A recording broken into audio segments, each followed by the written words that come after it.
League challenges and league cups are quintessential to earning your invite to the Pokemon World Championships. With 600 points, potentially less in your region, to be earned, a majority of your points will come from your local level tournaments in the forms of league cups and league challenges.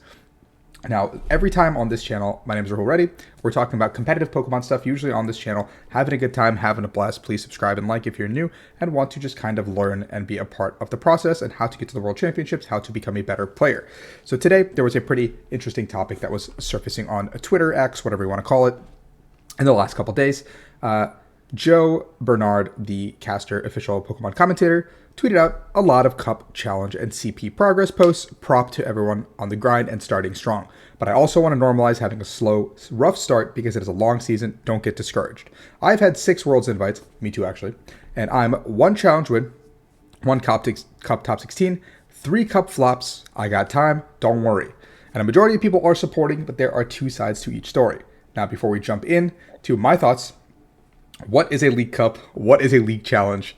Let's do a quick, small breakdown for those of you who aren't aware of that.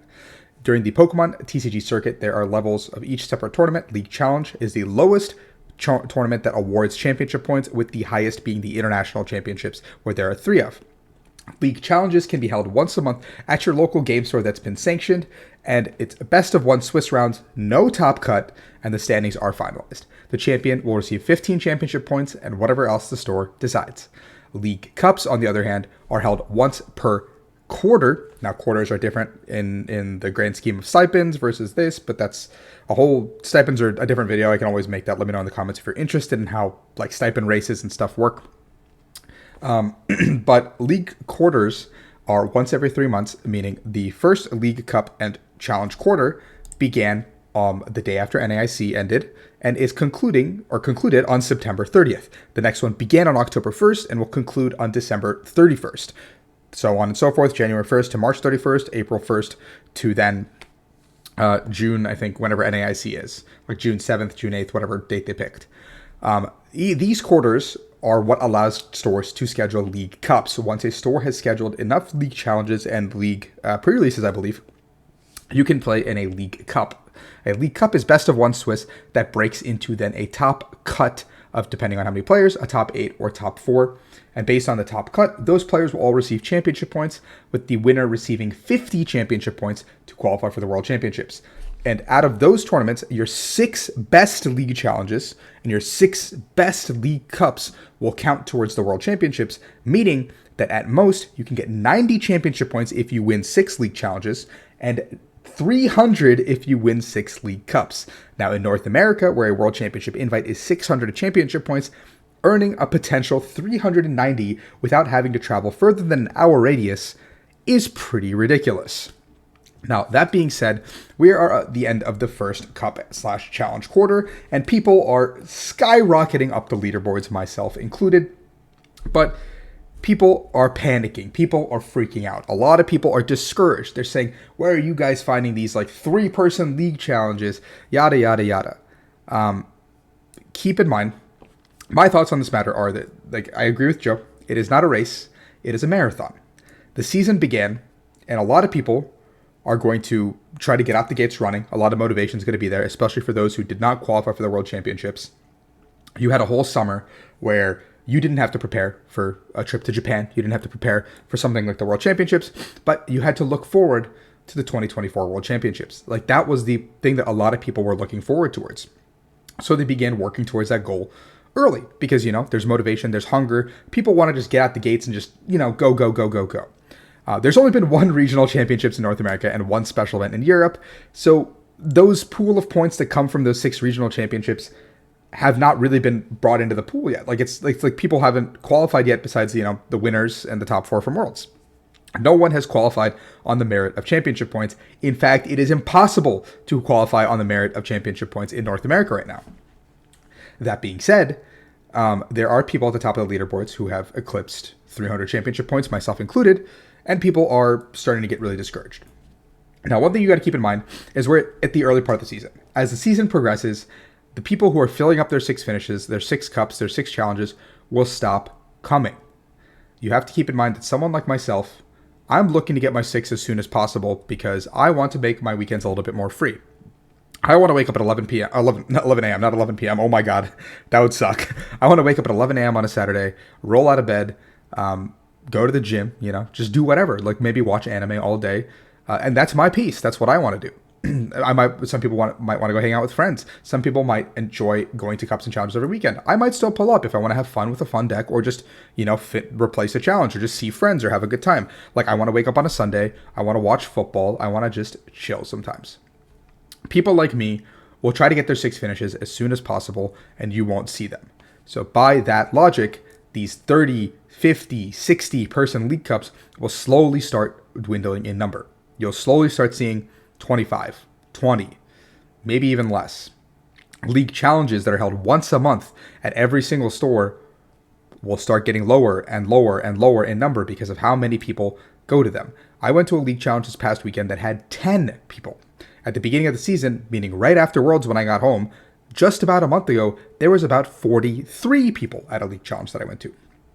So the numbers will dwindle, things will change. And so one of the things I wanted to show you guys is my season tracker as well, to show you that I'm having an incredibly above average season. It is absolutely okay to flop tournaments, and look at the numbers in general.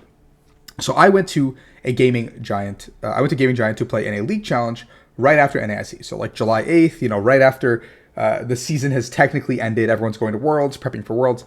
45 people showed up. That's pretty insane, but that's where the heat of the season is. And then I went to a challenge that was capped at 16. It is what it is. I ended up picking that one home.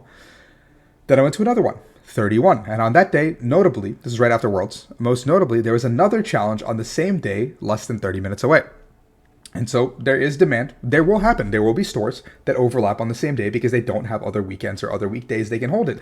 Keep in mind, these card game stores are not Pokemon only. The bread and butter comes from doing things like Magic, One Piece, Yu-Gi-Oh, Digimon, Vanguard, whatever is coming through the door.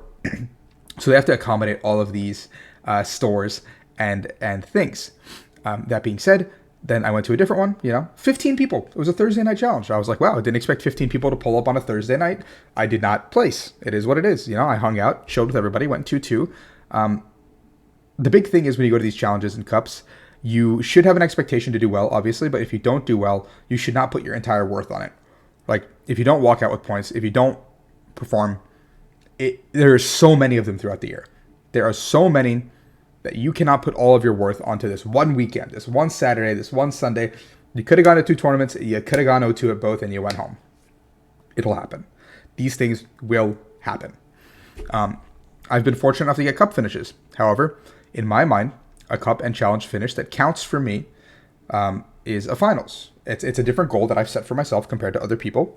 I would like to get 6 first or seconds at league cups, 6 first or seconds at league challenges. So in my mind, these 8 points, these 25 points, these 32 points are meaningless. In my grand scheme of qualifying for the World Championships, in my grand scheme of potentially being a top 16 player in North America this season, these points mean nothing. Are they frustrating to see? Absolutely. I could have played better. I could have done something differently. But would I say that I wasted my weekend doing these things? No, that's not the attitude you should have. You should be going and having a great time playing Pokemon because the World Championships should be something that is a bonus. It's a bonus if you're playing well this season. It's a bonus if you can earn them in any way you can.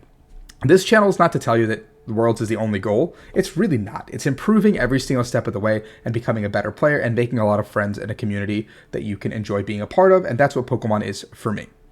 Now, all that being said, if you guys want me to give more guides and ways for you guys to get better, credit card games, how to budget, all that kind of stuff, heading to Worlds, I'm your guy. I've been doing this for 12 years. I've been cutting as many corners as humanly possible to make budget flights, budget cuts. I booked all of my flights for every regional plus an IC all the way through January, the end of January, and I spent less than I did on my Pittsburgh winnings. My Pittsburgh winnings were $3,000, and I still have not hit that number, booking all of these flights. So that being said, the big point moral of the story here is that it's a marathon, not a race. Take it one step at a time. I know a lot of you guys are feeling discouraged. I know it's tough, but one tournament at a time, one placement at a time. Be proud of your accomplishments. If you get second, top 4 league challenge, whatever, be proud of it. Celebrate it that night. Enjoy yourself. But get back on the grind. Get back to just locking it in, zoning it in, and hopefully, we have a wonderful Discord down in the description below. where a lot of our members in our community do like to talk about their accomplishments, show off their cool decks, and I like to see it. Like I want to log on, see Discord, see you guys posting your results, seeing how you're doing. So if you want to join the community and be a part of that, please feel free. I like to make like a venting channel too. If people just want to vent what happened, bad beats, things happen. All that being said, thank you guys. Hopefully this was an informative video. I just wanted to talk about the competitive TCG. I like talking about the competitive TCG. Hopefully it's a topic that entertained you guys to some degree. And hopefully it's a discussion that we can have. Like, I like to have discussion topics. I like to like talk about hot topics like this. And all that being said, so please like, subscribe. I really enjoy doing this. And if you guys enjoyed, just like, thumbs up, whatever. Peace out. Sorry, I don't really know how to close out videos.